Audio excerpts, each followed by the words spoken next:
Géographe français, Onésime Reclus invente le terme francophonie en 1880 pour désigner les personnes et instances utilisant le français dans le monde. Le nombre de francophones atteint aujourd'hui 220 millions, ce qui fait du français la deuxième langue de l'Union européenne et la 9e mondiale. Plus de la moitié des locuteurs vit en Afrique, selon l'OIF, l'Organisation internationale de la francophonie.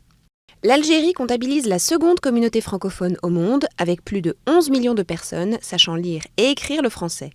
En Afrique du Nord, par rapport à la population totale du pays, les Tunisiens distancent les Marocains. En revanche, c'est au Maroc que les locuteurs sont les plus nombreux. En Afrique subsaharienne, les 3 pays qui regroupent le plus grand nombre de personnes parlant le français sont la République démocratique du Congo, la Côte d'Ivoire et le Cameroun. Dans les pays de l'océan Indien, Madagascar comptabilise le plus grand nombre de francophones, mais c'est aux Seychelles et à l'île Maurice que la langue française reste la plus présente. Au Moyen-Orient, le Liban devance l'Égypte.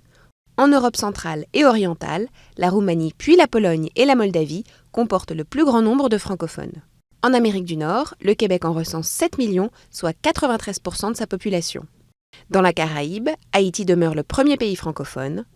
L'Asie, avec des chiffres très faibles, reste stable. Le français est avec l'anglais l'une des 2 seules langues parlées et apprises sur tous les continents.